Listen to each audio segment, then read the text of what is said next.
Okay, good morning, everyone. Thank you for coming this morning. And welcome. My name is Eamon McMullan, and welcome to the Pure Grace Church London. Over the past few weeks, we have been speaking about and we've been discussing and talking about the reality of how grace affects us. We were talking about sowing for ourselves righteousness. In other words, experiencing the goodness of God, the love of God within our hearts, and learning how to receive God's love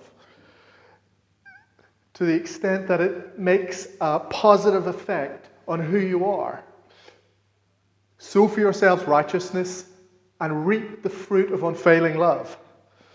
And when you learn how to receive righteousness, when you learn how to receive God's goodness, and the effect of His love on your life is what we need.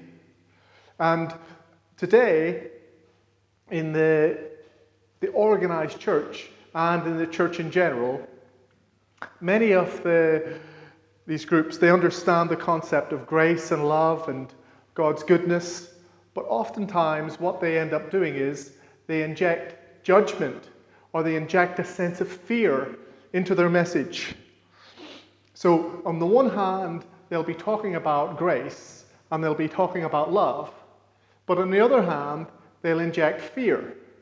Now, oftentimes when people go to a church or go to some kind of organization that is promoting God, inverted commas, folks who come to these groups and these types of organizations, or churches indeed, are often going because they need something or because they want something, obviously. They may want to find themselves, they may want to find God, they may be broken people. Now, so in other words, they may be broken, maybe a little bit vulnerable. And if that is the case, being vulnerable or being broken or being in a sense of need, and they go to a group and they hear, okay, God loves you, God is real, God is going to change your life, God is going to do something good for you, but then, on the other hand, they have this sense of fear injected into them. Now, my own story is that when I first became aware of the reality of God, the first thing I experienced that I could really say was God was unconditional love. My own story, my own testimony, if you want to use that word, is that when I was around 19 or 20, I was a very happy-go-lucky young man, but I became very aware of my need for something greater than myself. I had a sort of a sense of emptiness within myself where I knew there was something more to life than what I was experiencing. And this awareness and this sense became very strong within me to the extent that I really began to ask questions.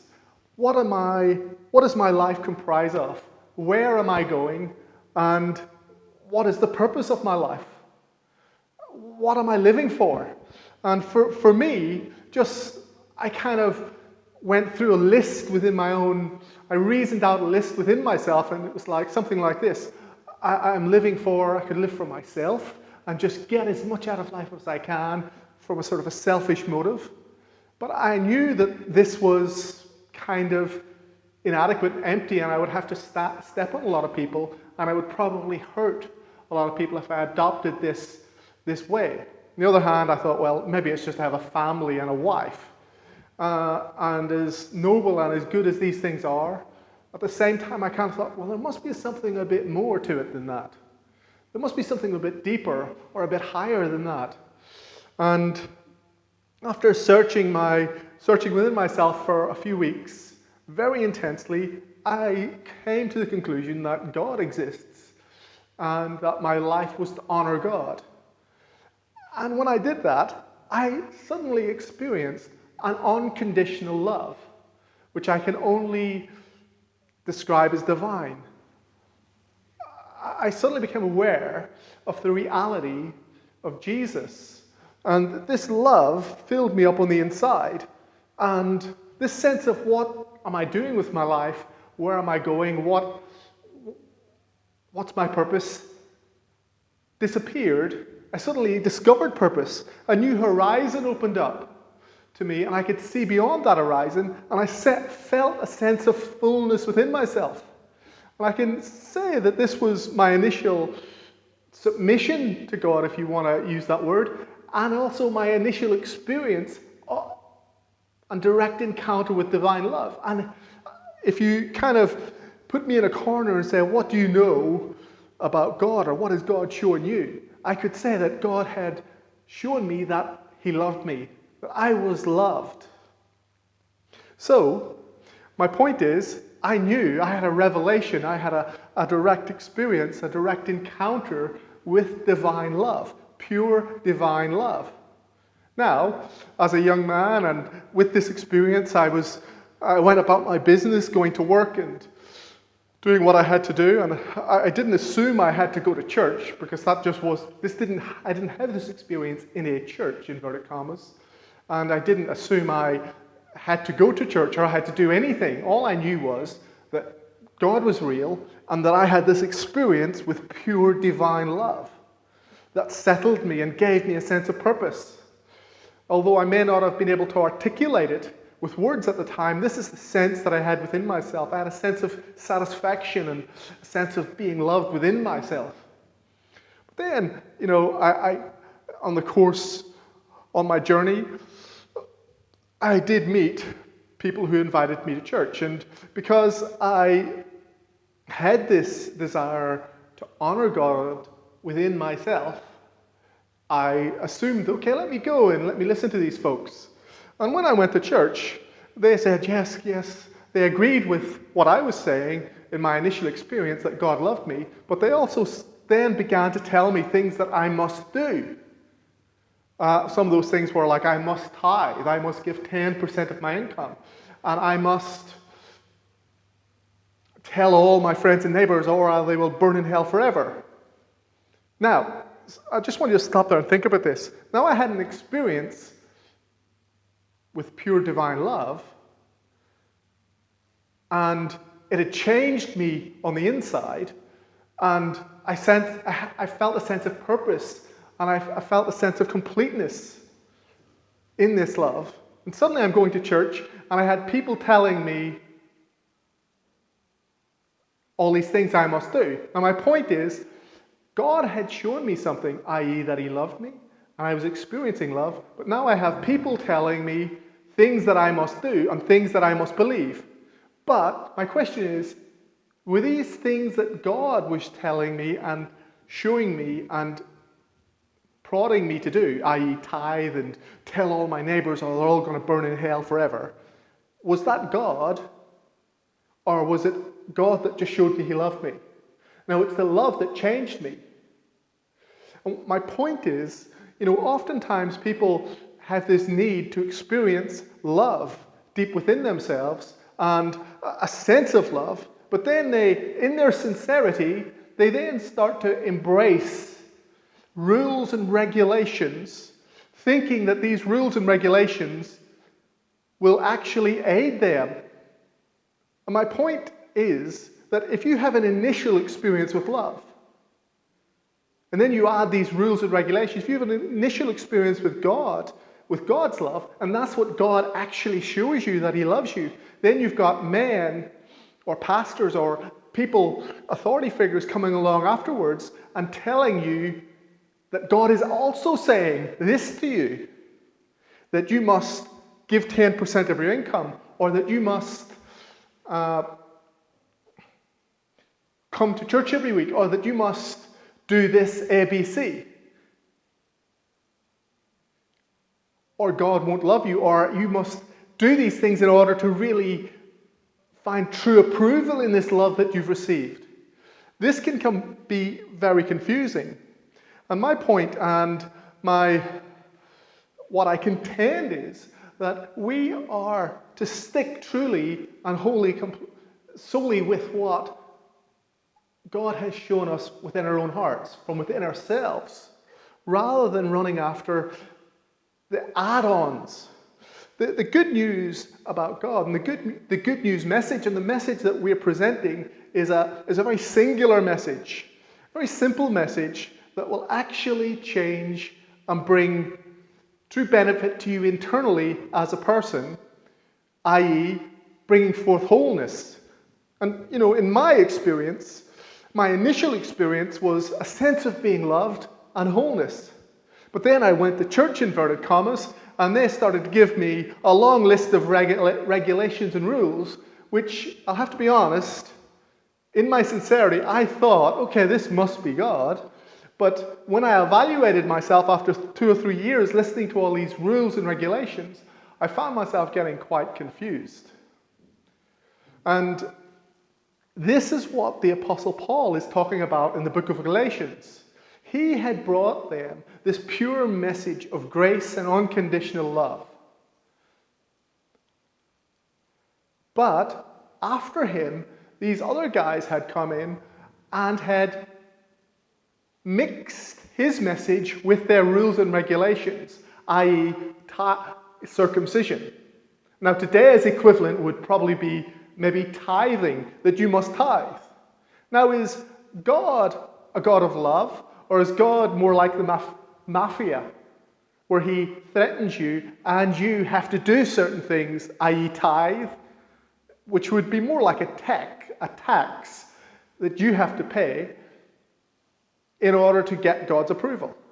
And therefore, he opens the windows of heaven, which is the narrative that is given out in so many of these different groups, which is, if you think about it, is a bit of a contradiction to love.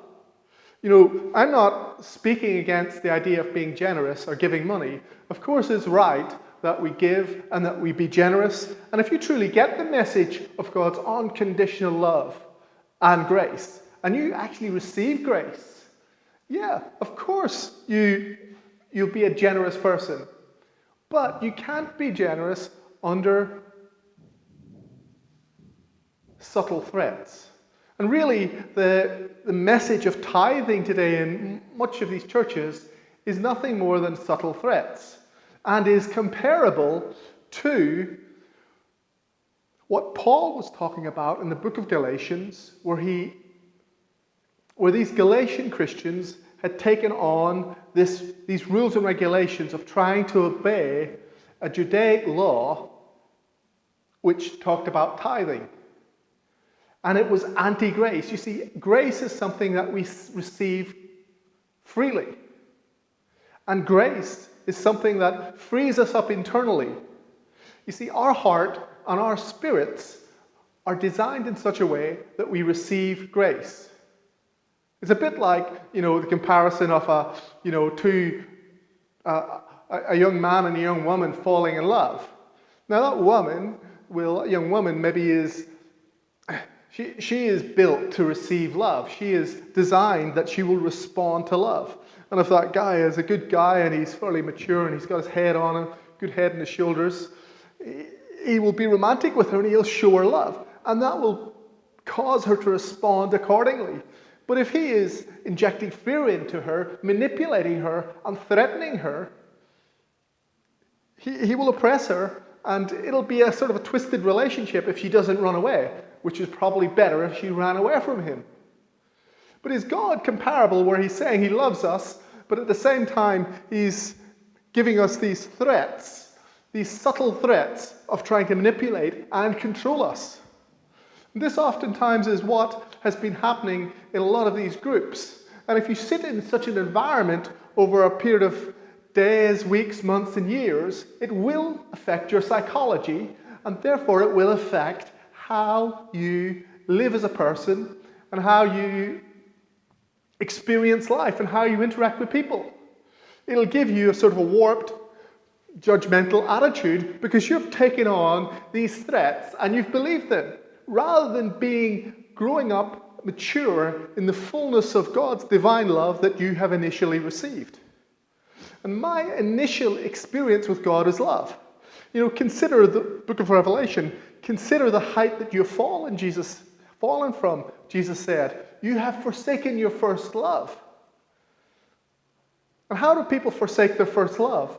Well, they forsake their first love by usually, primarily, going back under the law.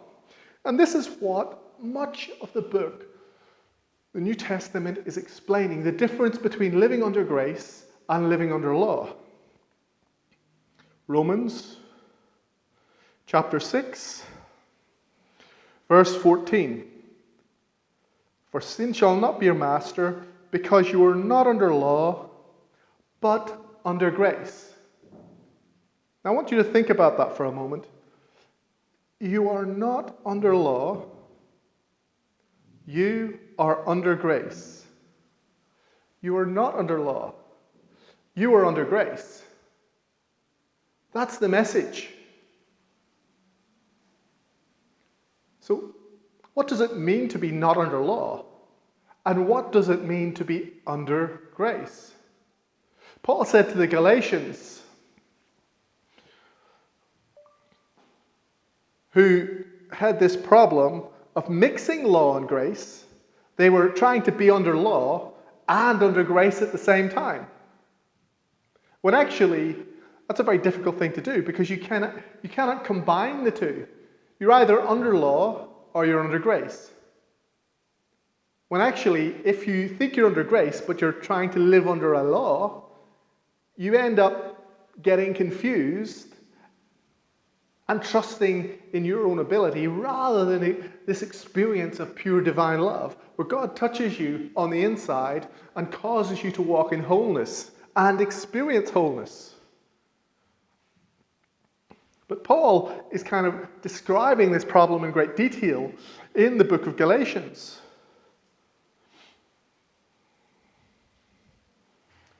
It is for freedom that Christ has set us free. Stand firm then, and do not let yourselves be yoked be burdened again by chains of slavery. Galatians chapter 5, verse 1. And what he's talking about here is specifically putting yourself under a law, whether it be a law of circumcision, whether it be a law of tithing, or whether it be some little law that you kind of make up within your own head, or that some pastor or some leader or some church group has imposed on you. It is for freedom that we've been set free. Paul then says in verse 2, mark my words, I tell you, if you let yourselves be circumcised, Christ will be no value to you at all. You could replace circumcision with, mark my words, I, Paul, tell you, if you submit to a law of tithing, Christ will be no value to you at all. Again, I declare to you, to every man who lets himself be circumcised, he is obligated to obey the whole law. You are trying to be justified by law. You who are trying to be justified by law have been alienated from Christ. You have fallen away from grace. Verse 4, you who are trying to be justified by law. In other words, if you're attempting to receive the goodness of God, the blessing of God, through something that you're doing, i.e. in this case, in the book of Galatians, circumcision, or in maybe our case, tithing, or maybe we're trusting in some other performance or thing that we're doing, rather than freely receiving grace. You see, grace has got to do with you coming into a place of acceptance and discovering that you're loved unconditionally. And that's always the foundation, the starting point, being loved unconditionally and knowing you're loved unconditionally. But if you're threatened that you must do something, that's not unconditional love. In other words, if you don't do it, you're out, mate. You're out the door, and you're a pariah. But in God's family, God does not reject people or put people out because they don't act a certain way. No, pure divine love is where we experience true healing. And being under grace really is a matter of experiencing God in divine unconditional love. And as you learn to experience and stand in unconditional love, God's grace, You actually experience the material, the essence, the source of God, what God is made of, and in that place, you actually begin to experience wholeness.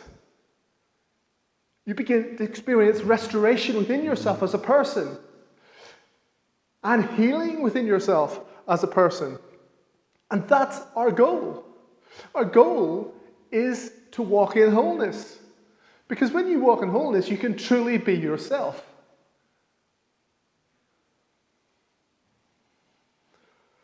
So, let me read another scripture to you. We've just said, Romans chapter 6, verse 14, you are not under law, but under grace. Now, what does it mean to be under grace and not under law? Well, let me read to you something from Romans chapter 4, which is radical and quite eye-opening.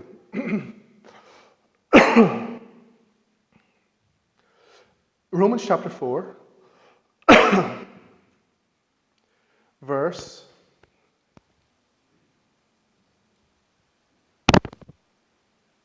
15.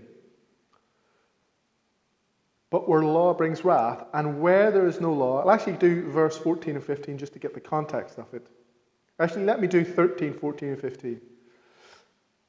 It was not through the law that Abraham and his offspring received the promise that he would be heir of the world, but through the righteousness that comes by faith. For if those who live by law are heirs, faith has no value, and the promise is worthless, because law brings wrath. Think about that. Law brings wrath. Why does law bring wrath? Because it highlights your inadequacy, and it brings a sense of condemnation. Verse 15, because law brings wrath. But where there is no law, there is no transgression. Now that is the diamond in this. Where there is no law, there is no transgression. Now it says in Romans 6, verse 14, you are not under law, you're under grace.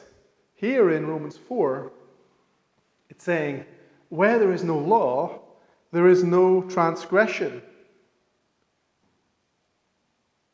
No transgression, where there is no law. Now, if you think about that for a moment, the problem is, in this world, everyone has this sense of trying to find justice and trying to be right. That's a big thing. Everybody wants to be right. And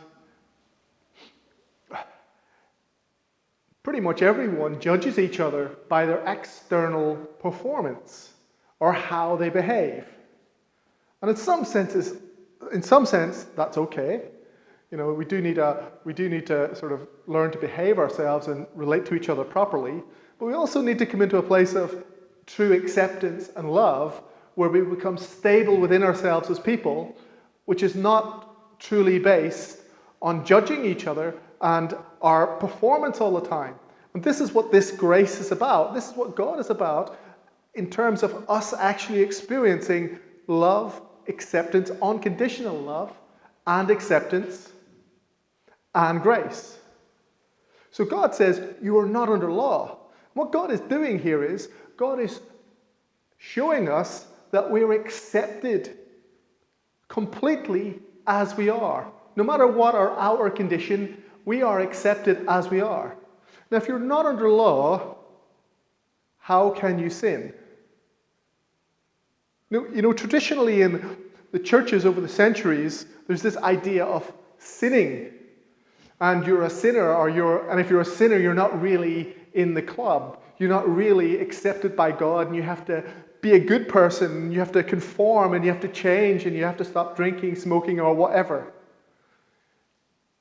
Which, over the generations, produces this us and them mentality. We've got those on the inside and those on the outside. But if you actually evaluate this and what it actually produces, really all it does is this sort of way of thinking. It produces hypocrites and people who feel like they just don't measure up. And then you've got the rare breed of people who, have enough sense to see past it all, and they find their own way in life. They find their own way in God. So God wants us to come out from this mentality where we have this sense of him judging us and condemning us. And the way he does this, he shows us that we're not under law. And when you're not under law, that means you can't sin, because there's no law there for you to sin against.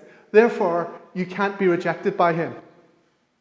And that's why it says, where there is no law, there is no transgression. I live in the UK here, and there are traffic laws around and rules of the road. And generally speaking, in a residential area, the speed limit is 30 miles an hour. And rightly so. But let's pretend for a moment that the UK government removed the traffic laws and there were no speed limits anymore. That means in a residential area, I could drive at 100 miles an hour. Now, have I sinned or transgressed against the UK government? No, I haven't, because they have removed that law, and therefore I can't be prosecuted for it. Now, am I encouraging people that we should just have no law and drive at 100 miles an hour and knock children down? No, that's not my point. My point is, I'm trying to show us in relation to God, God has taken us out from this sense of condemnation, because the world operates, most folks operate with a sense of inadequacy in terms of how they feel within themselves in relation to, i.e. God. God wants us to know that we can stand in his presence and receive pure love. And he's not condemning us, he's not putting us down, and he's not finding fault. You see, when you're living under law in relation to God, it produces a sense of fault and a sense of guilt within you. And God wants you to come out right from under that. Because when you have that mentality of a sense of law and guilt and fault, it hinders you experiencing wholeness and having your eyes opened to pure, unconditional love. And it's pure, unconditional love that will allow healing to come forth within you. That's, again, let me emphasize, you are not under law, you are under grace.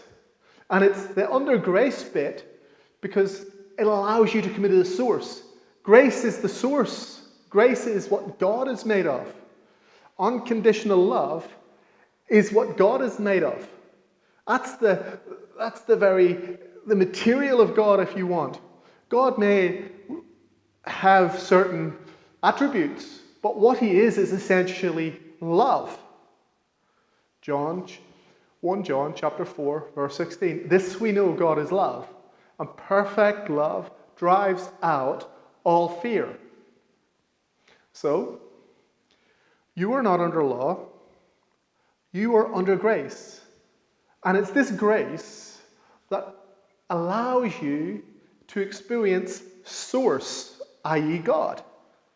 There is a quintessential essence to life, the world that we live in is where we get our perceptions and our sense of identity from is all from the outer conditioning of what people told us we are.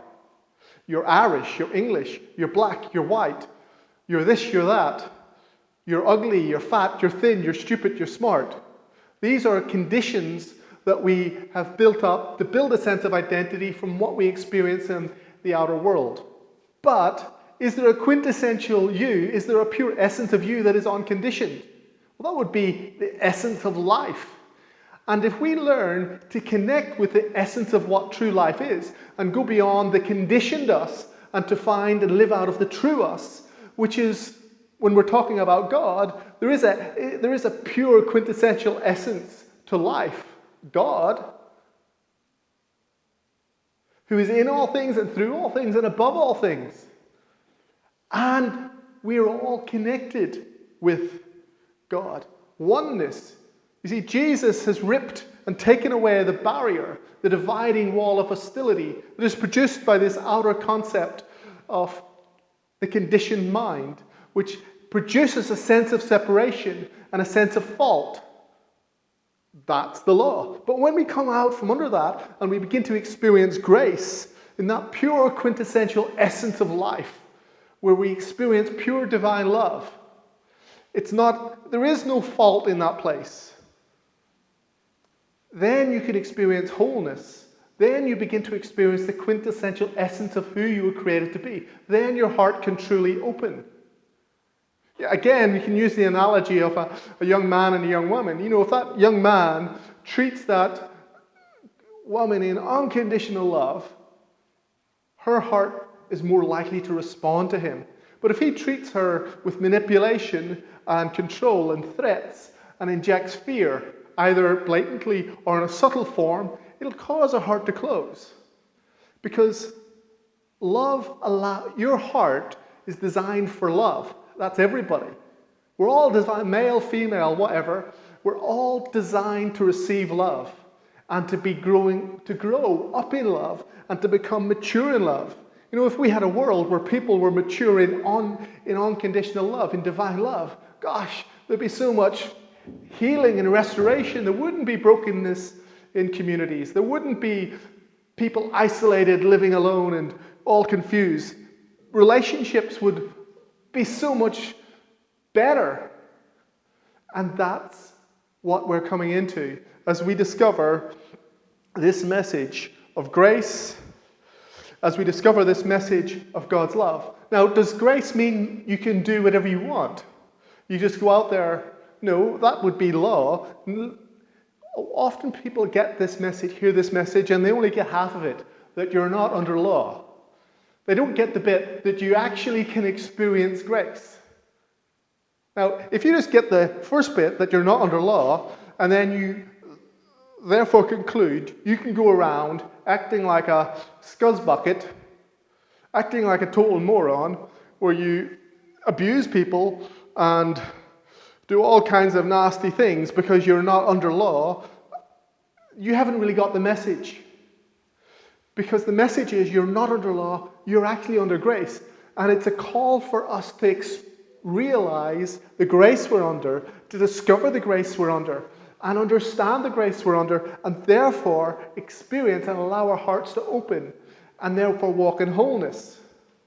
See, when you're walking in wholeness, you're not going to act like a scuzzbucket because it isn't who you are. It's not in our truest nature to mistreat each other and to do each other harm, because that's not the nature of love.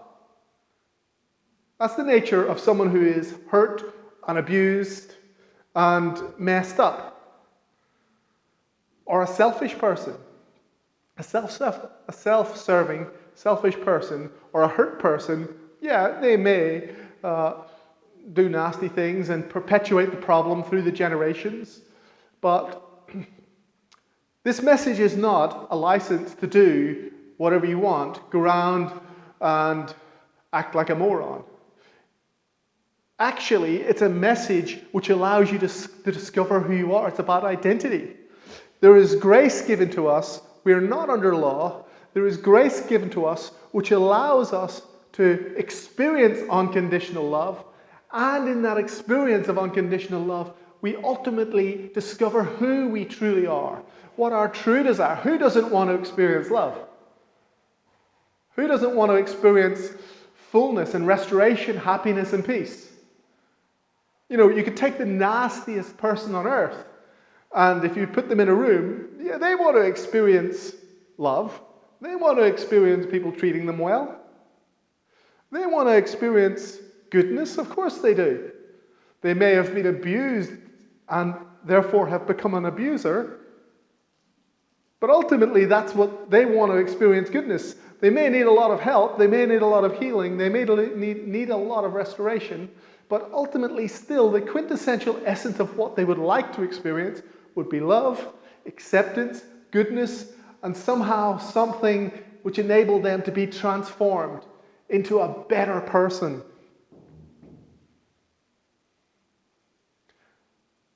So this message is not a license to go and do whatever you want, act like a scuzzbucket. It's actually a message for salvation, redemption, to bring forth true healing within us. It's an answer to our dilemma where we feel a little bit guilty sometimes and we feel like we're on the outside and not accepted. But when you actually realize that God has taken you out from under the law, you are not under law, you are under grace. Where there is no law, there is no transgression. Therefore, you can't sin. You can do no wrong.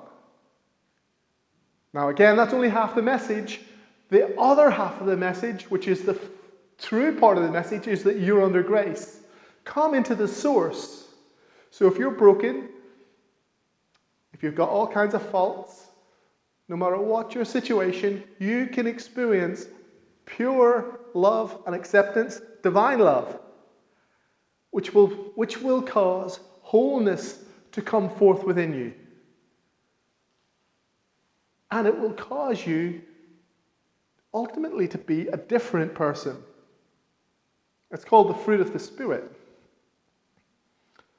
So, this is wonderful things here today, guys. And, I'm not here just to knock, religious systems, but religion in general has caused a lot of trouble in the sense that it has mixed law and grace together. These two cannot be mixed. If they're mixed, it causes confusion and a lack of confidence to experience the grace of God. You see, the goal is for us to experience grace. That's, again, in Galatians chapter 5, Paul said, "It is for freedom that Christ has set us free. Do not let yourself be chained by a law." If you who are trying to be justified by a law have fallen from grace. You see, as you try to be justified by law, it actually cuts you off from grace. But it's all in your mind. The mind is a very powerful thing. You can create all sorts of scenarios in your mind, which to you are reality, but may not actually be reality. It's only that you become a bit delusional. But the law, us having laws placed on us in relation to God, actually cuts us off, because that means that we are operating in a sense of inadequacy and fault. And therefore we condemn ourselves, and therefore we don't actually realize the love of God, and therefore experience the goodness of God and the grace of God flowing within our hearts. So your heart is designed to respond purely to divine love and grace, and it will. It'll open like a flower on a beautiful sunny day. As the sun rises, the flowers just open. Your heart is designed like that. And that's how it responds when it experiences and starts hearing and sensing the flow of grace. Your heart just opens in pure divine love. But if I put laws on you, well, you might go, yeah, I should try and be a better person. Yeah, I should really try. Yeah, it might sound good what I'm saying, but it'll bind you, and you'll walk away with a sense of inadequacy, like you're not good enough, but you better try harder. Look, trying harder is not the answer. We need real solutions, but we need power. And the power is found in the grace of God and in the goodness of God. So, that's about all I want to say today. And so, meditate on these things. Romans chapter 5, Romans chapter 4, the book of Galatians. Meditate on these things and allow them to enter your consciousness and be transformed in how you think. There's a dynamic shift happening in the church today and in the world at large, where people are starting to realize what the love of God is all about. And the church itself is going to start to be transformed in terms of this mixture of law and grace, the mess that the Galatians, this inadequate sort of half-hearted grace, which really embraces the law, tries to mix the two together, and then it really produces nothing. It's just people trying to be good, but not really experiencing love, but talking about it. That doesn't work. That's not wholeness. And when you meet such people, you know you're not getting the answers. You can be amongst a group of people like that for years and you are sort of running on the treadmill of religion and trying to jump through all the hoops and do all the things, but when you evaluate yourself after a number of years, you realize you've been robbed. You've been wasting your time and your energy and your money, and it hasn't really changed you. Nothing has changed. But I guarantee you, you come into this pure grace of God, come out from under the law, where you're no more condemned. You can't sin if you're not under the law. So you're, in God's eyes, you haven't sinned because you're not under law. Think about that. If you're not under law, then you've done no wrong. Therefore, you can now stand and receive the goodness of God without fault. And that pure goodness, that divine love, God's Spirit will begin to work in your heart, producing joy and peace and life within you, and you'll be transformed. And it'll be God's wonder-working power as you behold the wonder-working power of God flowing within you, and you'll be set free. So thank you for listening today, guys. This is Eamon at the Pure Grace Church London. I invite you to come and enjoy here, and London will be filled with the grace of God.